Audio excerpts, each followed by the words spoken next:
The biggest thing that we can do to make the world more sustainable is to make things as easy and as simple as possible. Make this transition just a no-brainer for everyone involved and really tapping into people's natural behaviors, like wanting to shop. I mean, this obsession with shopping is why retail and e-commerce and businesses like Amazon are some of the biggest organizations in the world. So let's tap into that. Let's make it super easy to switch to a more sustainable solution by offering a marketplace where all the products are vetted to be sustainable. And that is exactly what Leslie Sheridan is creating with Planet Sense. But there's so much more to Planet Sense than just the sustainable marketplace, because it's more than just businesses selling to consumers, but it's also the other side of businesses selling to other businesses and also businesses offering their services to others, a B to B to C model. So make sure you check out the entire interview today with Leslie Sheridan as she explains exactly what she is doing to fight the climate crisis.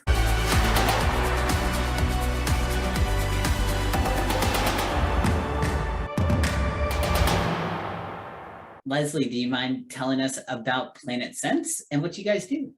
Oh, yes, absolutely. Planet Sense is a sustainable marketplace whose mission is to reverse climate change. And so you're saying, okay, wait a second here. Marketplace, climate change, every other marketplace I've seen in the sustainable area, nobody says we're specifically about reversing climate change. And so the way that came about is that I, for 2 years, just basically watched lots of people talk about, oh, the biggest threat facing humanity, et cetera, et cetera. And this went on, including in the climate industry, the environmental industry. And I know the space and I'm looking around going, well, where's the big solution? Where's the big solution? And I don't see any big solutions. So I'm going, okay, what can we do that's not going to strong arm people, but that will just nudge them in the right direction?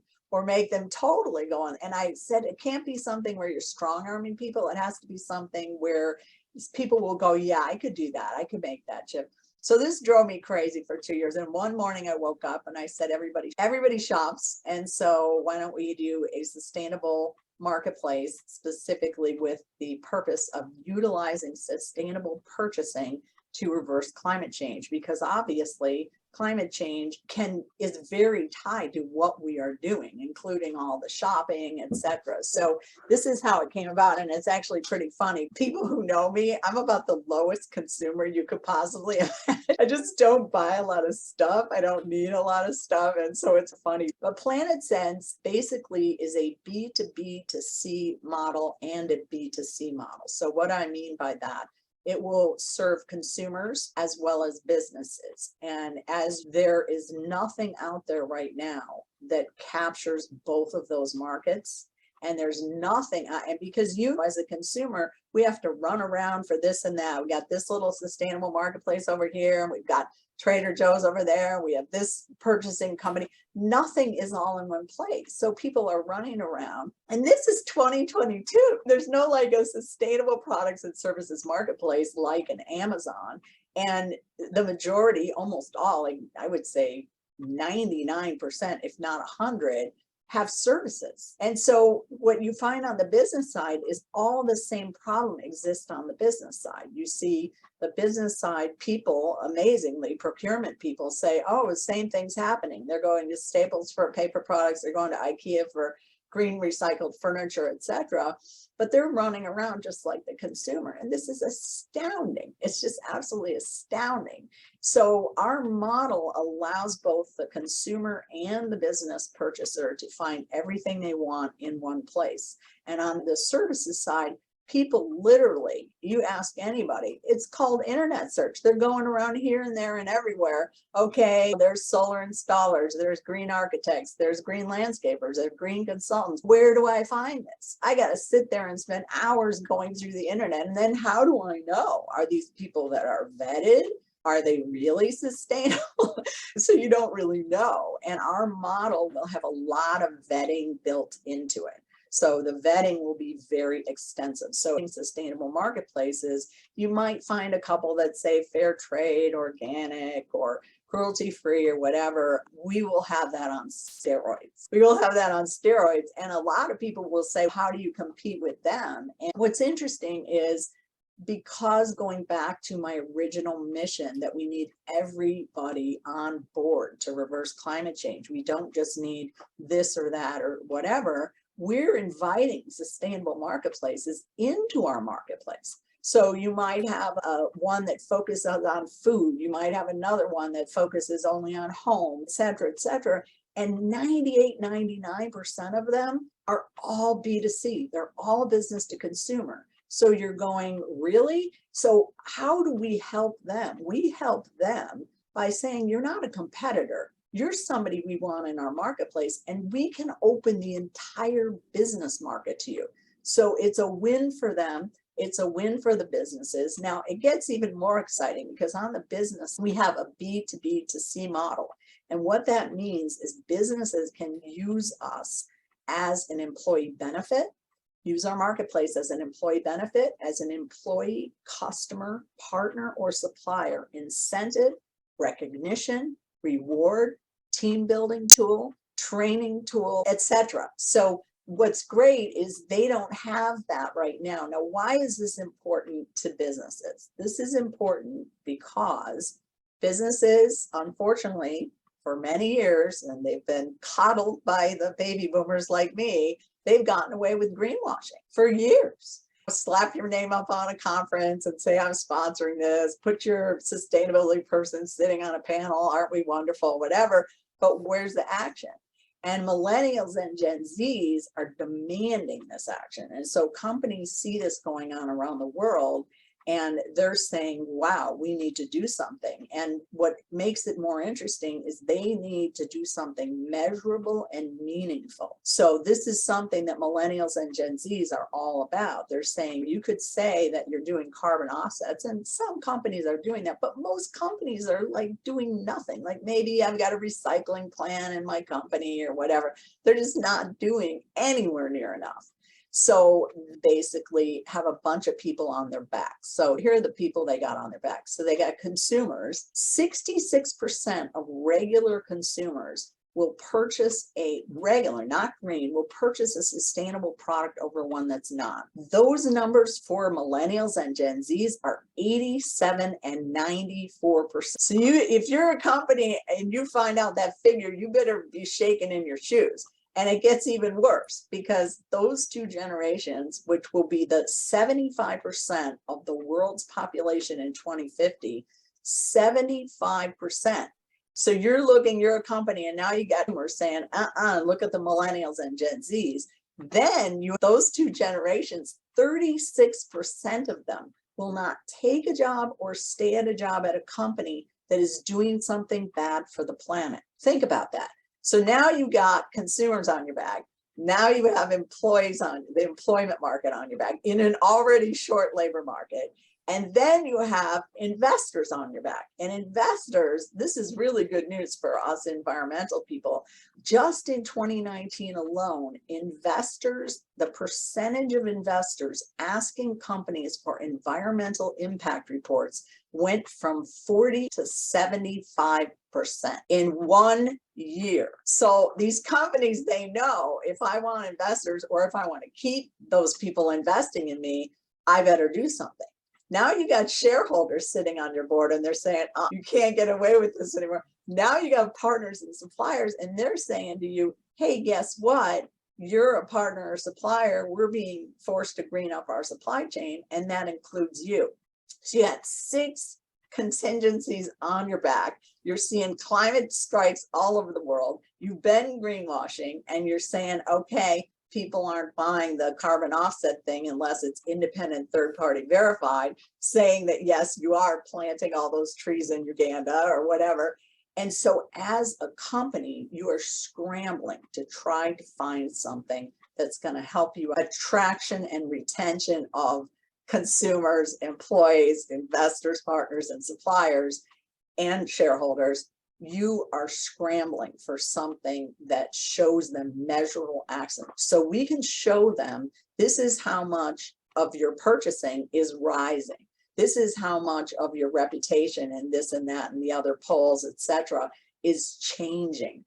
And so they have something that makes them look good, protects their bottom line, and it's just a win-win for everybody. And that's basically our model. It's B to B to C, and it really helps Yeah, definitely. It's just a win all around. You're able to not only get all those people off of the business's back, but you're also able to show them like, hey, you can make these changes and you're opening up to a huge market. And you mentioned, millennials and Gen Zs, but the reason why we feel this way, and these millennials and Gen Zs, and because we're learning this all in school, we're learning about climate change, we're learning about all this stuff all the time in school. And it's constantly beaten down our throats, but it's important and this is happening, and so it needs to be taught. And so what's also being said is that's not going to stop. It's not just going to all of a sudden be like poof, okay, the next generation, okay, as long as you live through Gen Zs and millennials, then the next generation will be fine. No, like the next generation is just going to be even more emphatic and really getting into it as well, because this is what's happening and we're all seeing this, and everybody's like, we got to do something. Like there's so much going on and we got to take some action. We got to actually see something happening. Exactly. And totally about your point about doing something. A lot of people do not understand.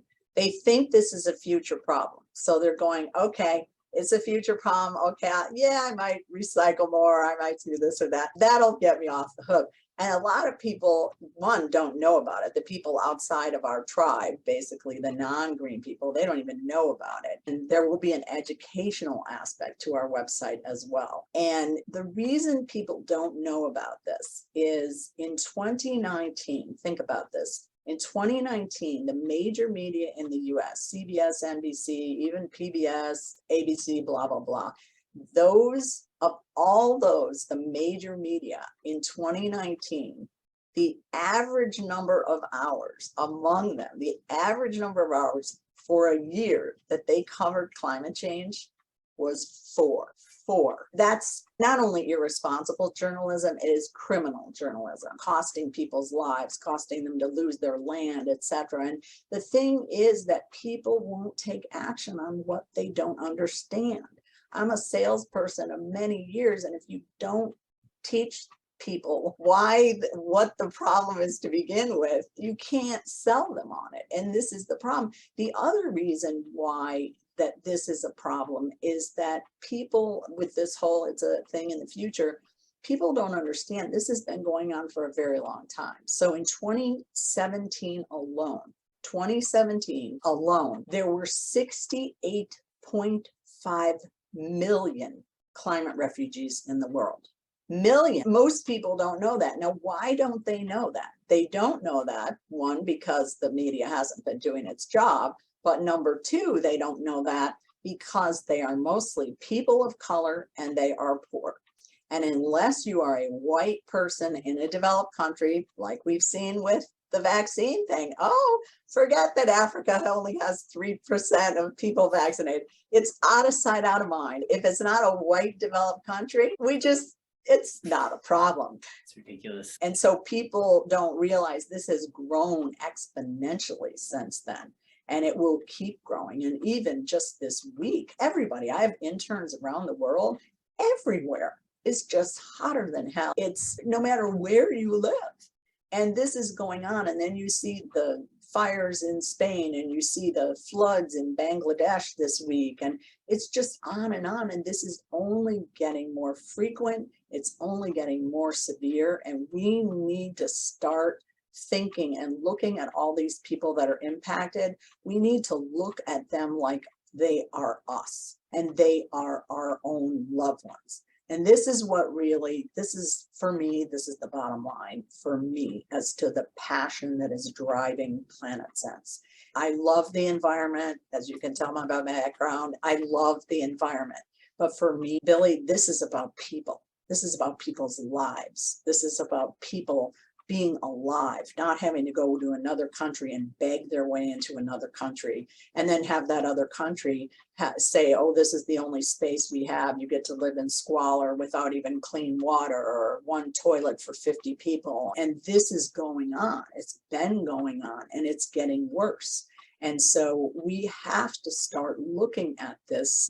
What if this is me? What if it is my loved one? Not just to say, oh, this person that's beyond my reach, but really say, what if this was me? What would I do? Acting from as if it were me. And when I get up against it and go, oh my God, I can't believe I'm doing this, and I don't have this skill or that skill.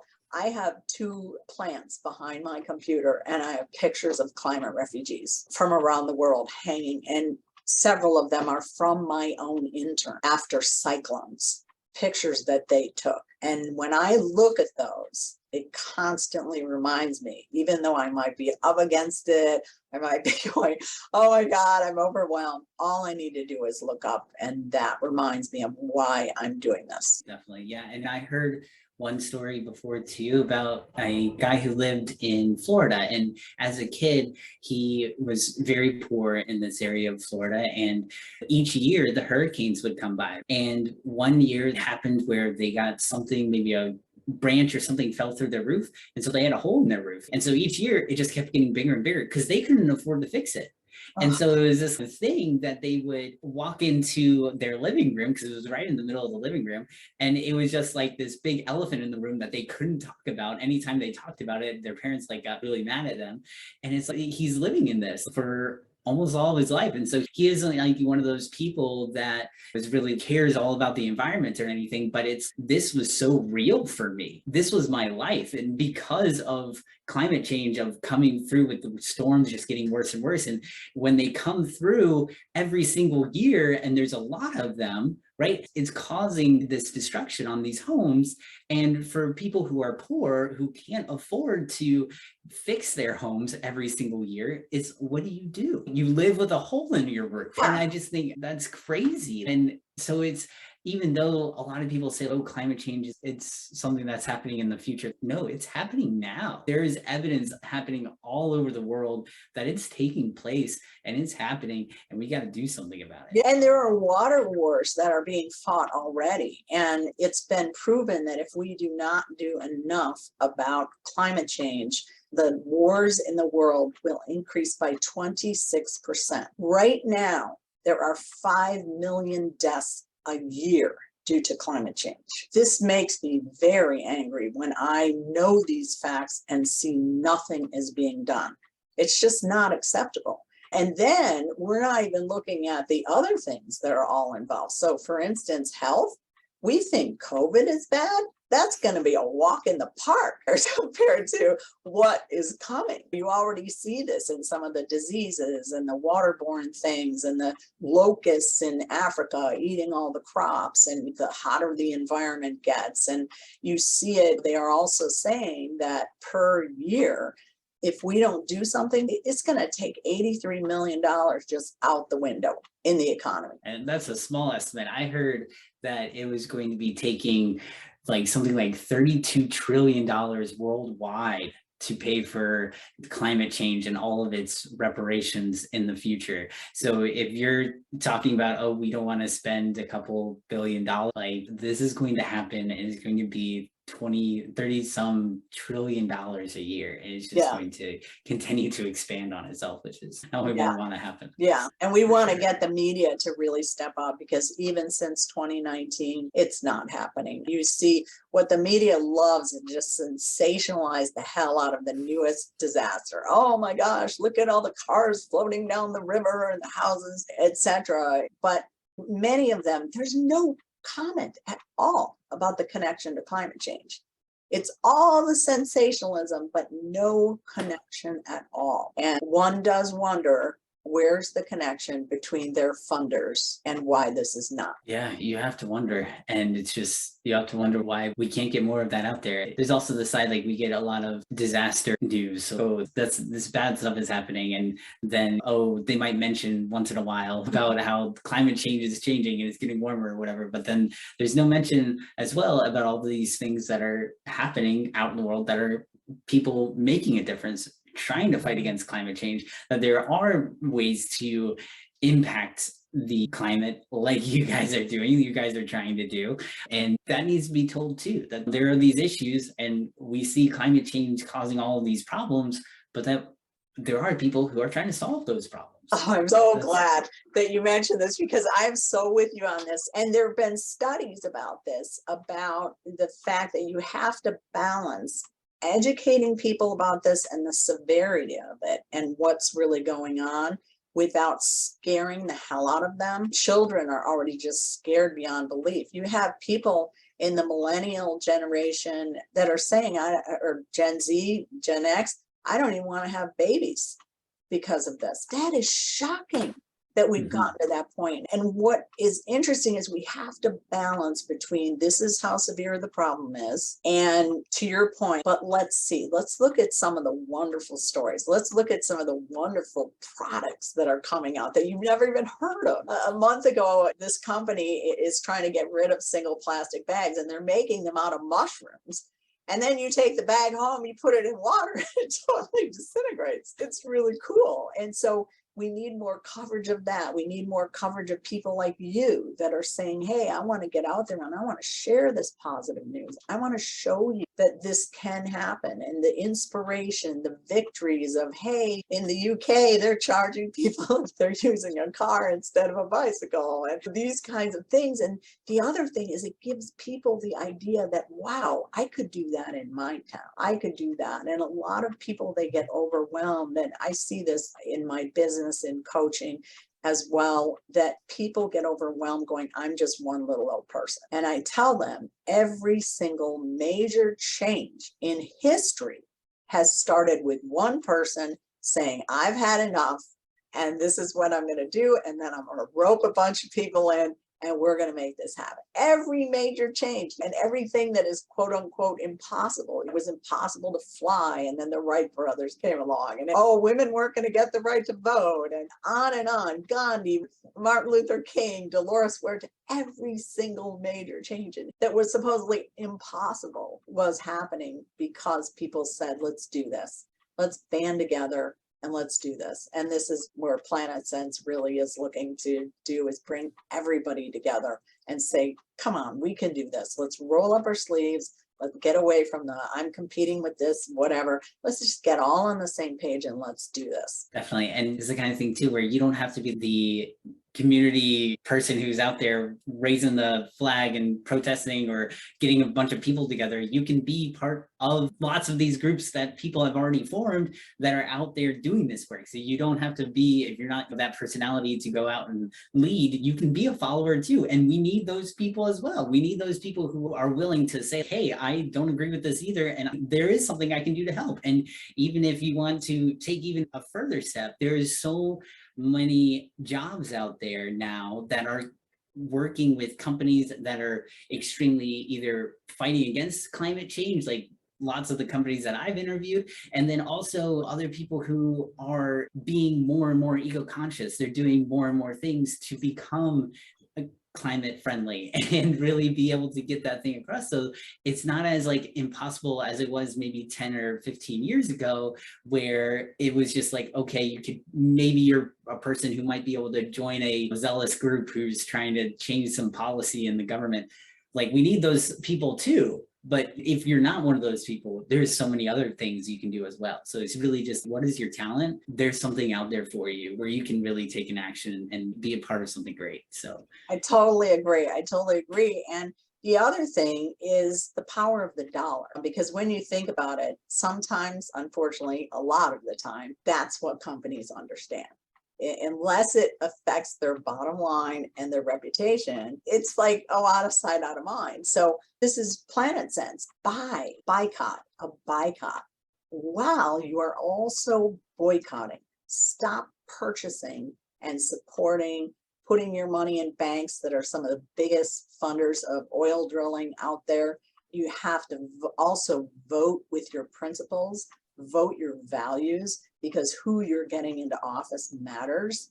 And to your point about you can contribute in every different way, as much as we see more people that are coming into politics as environmentalists, etc., we also know that governments have not solved this problem. They don't have the willpower to do it. And why is that? Because a lot of companies are lining their pockets due to lobbying groups that basically say, hey, this is how I want you to vote, etc. And that is one of the biggest problems, is until we get like dark money out of politics, it's going to stay that way. And so we cannot rely on government to do it. If they wanted to do it, it would be done already. It would be done already.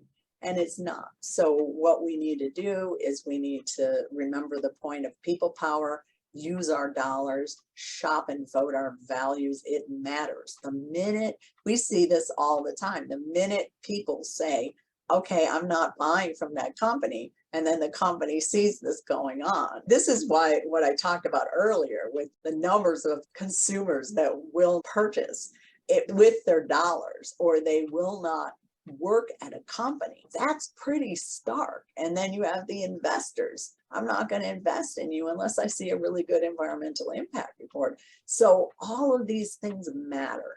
They really matter. They really do. Now, let's talk a little bit more about Planet Sense. We kind of got off on a climate change activist rant, but no, it was really good. I enjoyed it. But so let me ask you this. What is your name, the Planet Sense? Where does that come from? Yeah, I first believe it's common sense to do this, obviously, because we only live on one planet and we don't have another planet to go to. So it's common sense to care about the planet and do something about it.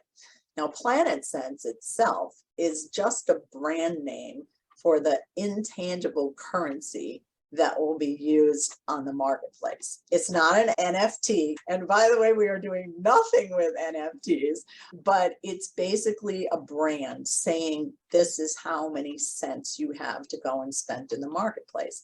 And the cents are strictly used in the currency, whatever currency it is. So if a company says, I'm going to give you 50 cents to go and spend in the marketplace, that would be $50 in America. That would be 50 yen in Japan, et cetera, et cetera. People who are using this, the companies that are basically using this as an employee benefit, as a customer incentive part, et cetera, they are saying, hey, guess what? This is how much money we're giving you in the marketplace. So I'll give you an example. So you have a company that says, hey, we want our employees to meet their KPIs, and we're going to use it as an incentive. So we're saying to the employee, hey, guess what? You're a sales employee. I want you to meet 5 million this year. And if you meet that, you're going to get X number of cents to go and spend in the marketplace. So the person says, yeah, I can meet it. So they go and they meet it, and the company says, I'm giving you this many Planet Cents. And they say, wow, I've got enough for a whole vacation in Italy. And I see the Sustainable Travel Agency on Planet Sense's website, and I'm going to use them to plan the whole trip. We're going to visit all sustainable everything. We're going to stay in a sustainable hotel. We're going to whatever. My wife's always wanted to go to Italy. So that's what we're going to do with these cents.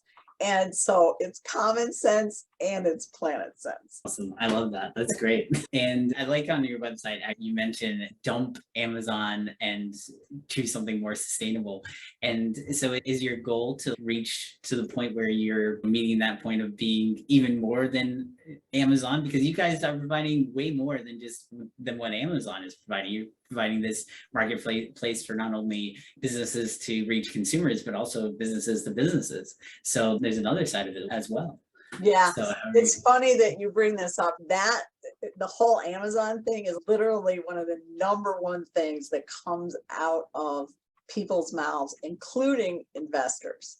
And they say, well, that's a big company. A lot of people are like, oh, you're taking on this big company. Yeah, I might be taking on this big company. But from the start, we have way different things than they have.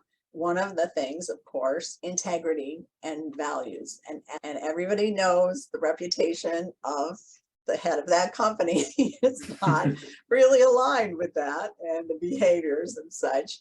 And so right away, no matter how much they could do right from the start, how they treat their workers, how they strong arm their sellers and say it's our way or the highway. We do not have any intention of doing that in our model. We believe in respecting employees, respecting sellers, respecting customers. We will give as much control as we can to the sellers, and so they're not being strong armed. And the employees will be working at a place where they're treated right.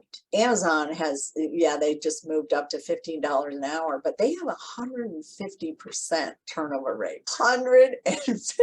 Jeez. And so I'm watching PBS one night and there's an Amazon commercial saying, hey, we just bumped ourselves up to $15 an hour. Well, you can give people the money, but until you actually take care of your people and give them, pretend that you actually care about them by showing immigrants. Yeah. So right off the bat. And so they can say, we're this big, whatever. And I have to say, they are making movements towards becoming greener. When I started Planet Sense, I went on their site. They had only 14 pages of environmental products. 14. And for a company of that size, not really great. Kind of small. Right. It tells you about intention. So I love seeing that Jeff Bezos is throwing all kinds of money at environmental nonprofits that I really care about. So I'm really happy that he's doing that. I'm happy he's making changes in his company that are green. However, he won't be able to be of the value we will. And right now, other than things like Amazon Web Services, etc., he doesn't have services. So we will have everything from bamboo toilet paper to green recycled furniture to green architects and green landscapers and actual solar panels if you want to do your own solar. Nope. And you don't want to do your own solar. We got all kinds of installers that will do it for you. On and on. And there is no place for that right now, which is just absolutely astounding. And so people will say, oh, Amazon, whatever. Where is the sustainable marketplace that's like an Amazon? Where is it? That includes services, that includes a way that businesses can actually make this happen and really share it. Because the cool thing is, from a scalability standpoint, when those companies share it with their employees, their partners, their suppliers, and they share it with theirs, and they share it with theirs, it's like a tree root system that really can make an impact in swinging things backwards from a climate change standpoint. That can really make an impact, because you can just go to any website and yes, they might have this or that, and you can feel good that they've got anti-trafficking or they're fair trade or whatever, and we will have that on steroids. But we are about impact. Everything about us is about impact. And so if that's the case, how do you measure it? How do you show it? And that's where our wonderful algorithm comes in. And I knew this from the start, because as any good business person does, is you do your research.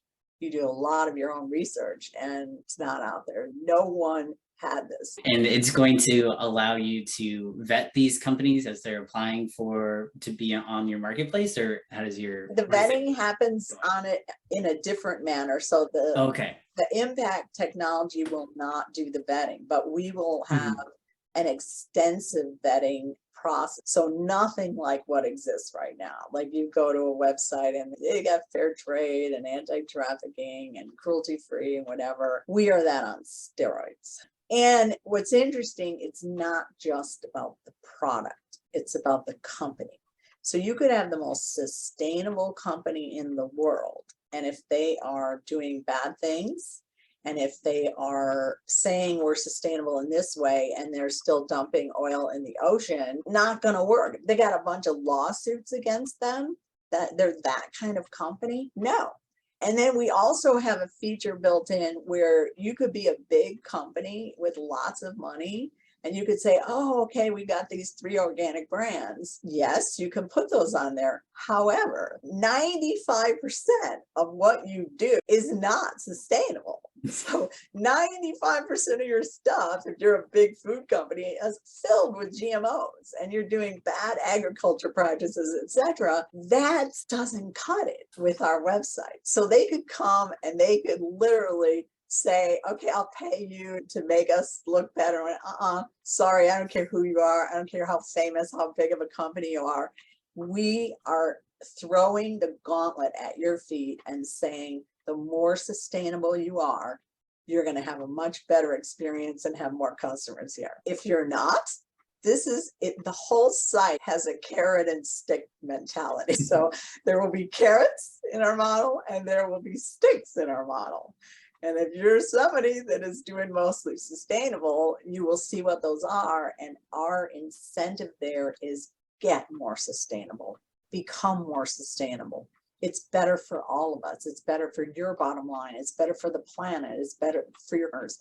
So why would you not look to become more sustainable? And so this is very exciting because it helps everybody and it challenges everybody. So it's the sugar and the spice. Definitely. And we need that because we need that incentive and that challenge to be able to go after it. And there's so much room for new programs to be more sustainable. And with your marketplace, having the business side of things too, they can go and search and find the things that they need to become more sustainable. So it won't just be like this crazy, okay, find it yourself. It'll be right there on your website. So totally. And it's interesting that you mentioned that because people from the outside who don't know us and the model, they will simply think, oh, it's just another sustainable marketplace. So they must compete with this one and that one. Amazon's putting a lot of these people out of business, for one.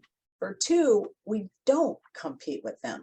They do different things. So you have ones that are strictly focused on grocery. There's ones that are focused on this and that in the other. Like I said, 0% have services. And then on top of that, the ones that do exist, they fall into 5 categories: food, home, apparel, jewelry, and artisan crafts. Think about that. Only 5. We will have renewables and agriculture and this and that and the other. And it's insane. And what's cool, to your point about the businesses and the consumers, is let's say a company is in there in the website and they're going in and they need an energy efficient HVAC system. And they're in there and they happen to see this on the side and they're like, oh, what's that? And they see the product of this sustainable marketplace. They're like, I didn't even know about that. I need some gifts for my holiday party for my employees, or a thank you gift for my partner for all the, in a recognition way, for our recognition celebration. I need something just to show them that we really care. And so that would make a great gift. And it's not just about stuff. This is the thing I cannot underscore enough. We are not a website saying, hey, come and buy more stuff, etc. We will have resource areas on our website that would be totally, it would make Jeff Bezos's skin boil. He wouldn't do it in a million years. What? You're a marketplace and you want to make money? Why would you talk about this or that? So what's cool is people will know this is why I'm coming here to shop. This is why, this is the impact I make. And we are not just in your face saying, buy more and come and shop until you drop. And just because my friend has a new iPhone, I need to get the newest whatever. Did you think about that landfill that other phone is going to be winding up in? Do you really need this? And really focusing on conscious consumerism. Yes, we want to sell. Of course we want to sell, but not extreme selling that is not conscious selling with our planet in mind. So things that get people to really think about that, get them to really think about recycling and what is this really doing to both me, our planet. Do I really need this brand new thing? Do I really need that brand new thing? Or can I really live without it? The same thing is on the how fast you need things. It's, oh, Amazon Prime, and it can show up at your door 2 days later. Do we really need this? Do you really truly need it? Yeah, you might have had an accident and you need a knee scooter to get around. Yeah, that might be an emergency situation and that's the only place you could find it. But really ask yourself, do I really need to do this from a logistics, a transportation standpoint, or can I just wait a few days? Can I wait a few days so this can be packaged with a whole bunch of other things that can do one trip? The other thing is thinking about local, shopping local. So that will be part of our model, saying, okay, do we want to have lots and lots of warehouses all over the world like Jeff Bezos does, or do we want to think very carefully about this, very intentionally about this? To where you can have a side of your marketplace that's just like local. So it would go and say, oh, there's something down the road that you could ship there and be something very Exactly. easy for them. Yeah, Mhm. yeah, definitely.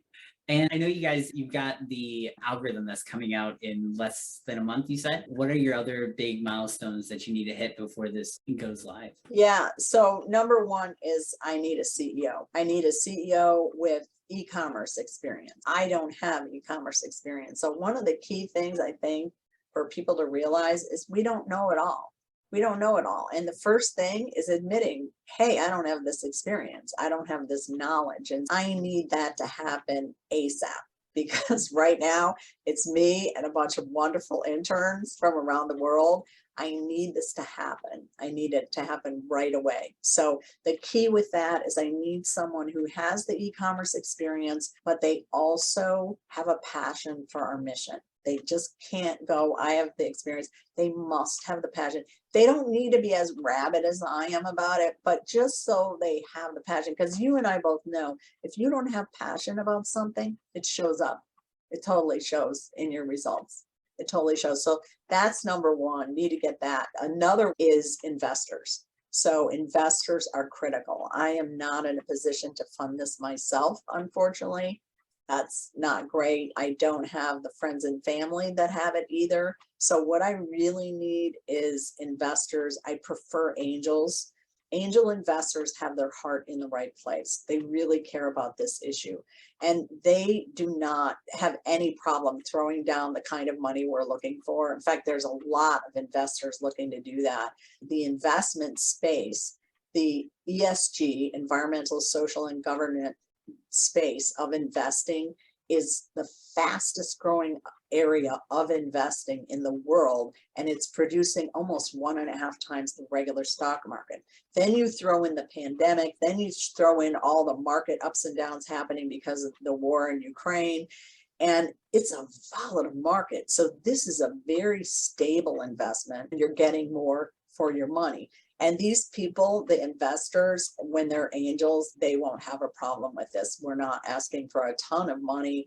And even the money it's like a fly on an elephant's rear end. It's nothing to the people that have the money. In fact, I'm speaking to a couple guys right now in the UK who have angels that are right in this category, which is really great. So really looking for those angels that can make it happen for us. And those are the two big need areas. The other things are channel partners, really focusing on channel partners in the particular areas of usage, like employee benefit companies, customer satisfaction and loyalty companies, the engagement companies, and on. So all those focus areas in terms of uses, that how companies can use our site. Sellers, I want sellers to come and sign up. I want organizational clients to come and sign up. We have on our website www.planetsense, like the coins.us.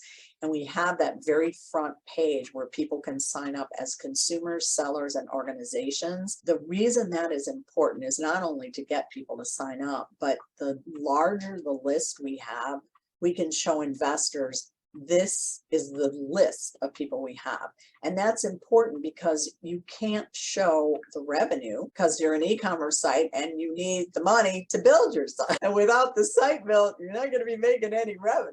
So then you look to things like a prototype. So we're working on a prototype. Then you look to a list. And so that list really matters. So I would say to get our listeners to go there and sign up, it's just basically a list at this point. We'll reach out once we're near the beta stage, etc. But the people who are in the seller or an organizational client category that want to talk about this and want to talk about being a seller, being an organizational, don't just put yourself on the list because that's just out of sight, out of mind. Get in touch with me on LinkedIn. All you need to do is put my name in there, Leslie Sheridan, and you will see me and let's have a conversation. Same thing for corporate sponsors. If you're a company and you really want to show you're doing something and you want to show you're doing something real, reach out, because you might be a corporate sponsor that also wants to be an investor. And if you're a sustainable company already and you're selling sustainable products and services, you're also immediately a seller if you qualify as a sustainable company and you have sustainable product. Definitely. You guys are a lot ahead of you, but it'll be a fun ride for sure. It will be a fun, it's already been a fun and very interesting ride. Yeah. As a startup founder, you learn every day how much you do not know. And the key is you have to either learn it real quick or find the people that know it, that can teach it to you or can do it for you.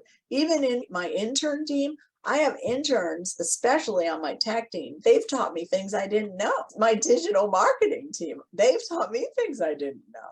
So the learning goes all ways, and the key is finding those right people that know what you don't know and can partner with you, can teach you it, etc., or learning it very quickly. Very quickly. Is there anything that you are learning in depth right now that you're just trying to learn as quickly as you can? I've been learning a lot about investors, and that's been an interesting nut to crack, because the sad news is venture capitalists are only in 2022 giving 2.3% of money to women-led companies. And for Black and Latino women, that number is 0.64%. So your chances of getting funding from a VC are slim. It doesn't mean I'm not talking to the ones that are in focusing on the women-led or the climate, etc., but you have to be focusing in a lot of different places. And our number one is angels. We want angels that really care about the planet, as we don't have the time. This is getting worse every single day. I get sad about it. I get angry about it. This is getting worse every single day, and we need to make Planet Sense happen immediately. The time, I want this done yesterday. I'm not a patient person to begin with, but this is really not where my patience is going to go with this one.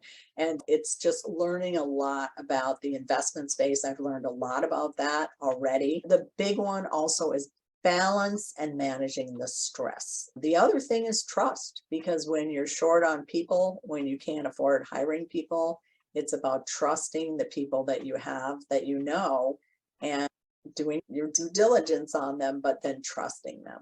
But the managing to balance is very difficult because you're working incredibly long hours, really incredibly long hours. And so things like my meditation practice first thing in the morning, and make sure I get my walk in the middle of the day, and just even if it's moments of time where you can just decompress and just take a few breaths and keep everything going. Because if you get too stressed out and you don't take care of yourself, you're not going to be able to make what you want to have happen. And that's the hard thing, because it's a lot of hours. It's a lot of hours.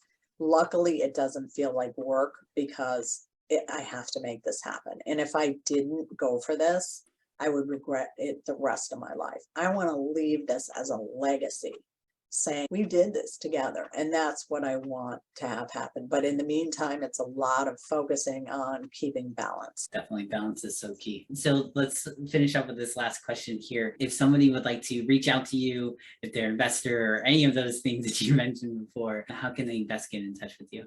Yeah, that would be LinkedIn. So LinkedIn, I'm a LinkedIn junkie, so definitely LinkedIn, and I'm really open. So if they just put a message to me and put whatever they want to be, they can say investor, see whatever, that would be great. Seller, organizational client. Organizational clients also would be great if they reach out, because I just would like to do some validation with them on, are they doing this and this? We of course know what the research has found, but I want to hear it from the horse's mouth saying, okay, I know that this isn't happening. We see a lot of companies, and they might be just looking at the bottom line of the consumer side.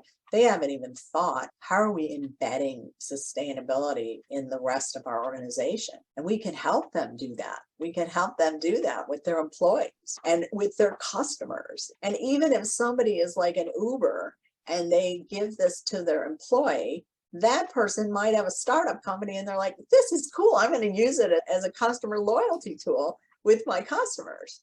And somebody buys X number or whatever, we give them X Planet Cents to go and spend in the marketplace. Definitely reach out to me on LinkedIn. Tell me what kind of person you want to be, a seller, an organizational client, a corporate sponsor, an investor, an intern, etc. Happy to have the conversations. We really need this to happen. Oh, yes, we definitely do. And you have all this great information on your website too about all those things and what each of them mean and all of that. So it's really a great place for anybody who's curious just to check you out as well. Totally. And the place that I think they have obviously can go through the site and look at the solution page and look at the benefits to businesses. There's an ROI page, there's an investor page. But the easiest, quickest thing, if they don't have that time to run around, is go to our About Us page. After you've signed up on that first screen and you said you're going to be a consumer, a seller, or an organization, you go to the website. There's a link for it at the bottom, and you go to the About Us page and you click on Intro. And there's an intro video of me basically explaining the whole business, explaining why it's important, explaining what it does for who. And that will give a really crisp example of how people can get engaged. Great. Thank you so much, Leslie, for jumping on this interview here on the podcast. I'm super excited you were able to join us. Planet Sense sounds like it makes so much sense. And I'm super excited to see you guys grow and start to launch this and get things going, because I think it's desperately needed. So I'm super excited to watch you guys continue to grow. Well, I'm excited about what you're doing because, as we talked about earlier, there's just so much that's all the negative, and you're shining a spotlight on all the people that are looking to change this and keep people's faith that, yes, we can do this, and shining a light on people that they can hook up with, products they could buy, that kind of thing. Yeah, and just really make things happen, make this climate change not so much of a crisis, but something that we are addressing and being able to mitigate in some way. We might not be able to solve it immediately, but we can mitigate it and We can. make it so that we are not getting up to 2 degrees Celsius or further, which doesn't sound good. Awesome. Thank you. And if you enjoyed learning all about Planet Sense and how they are creating a sustainable marketplace, then I invite you to check out the link in the description below to see how you can sign up to be a part of the climate movement and really show your support for fighting against climate change. While you're down there checking out all the awesome links for Planet Sense, I invite you to go check out a podcast that I've had the pleasure of being introduced to. It's called Water X Future. And if polluted water is something that you're afraid of, which with all the chemicals that are out there right now and not always the best regulations, it is a huge problem. And the latest episode that they have takes a deep dive into the per and polyfluoroalkyl substances PFAS problem, which can be extremely harmful to our health and the environment's health as well. Make sure you check out their latest episode because 3 experts discuss the challenges lying ahead and what solutions are available. Water X Future is a podcast focused on water and all the opportunities and dilemmas it contains. Technologies rooted in nature, the purpose of innovation, and the spectrum between science and humans. Don't miss out on their latest episode, linked in the description below.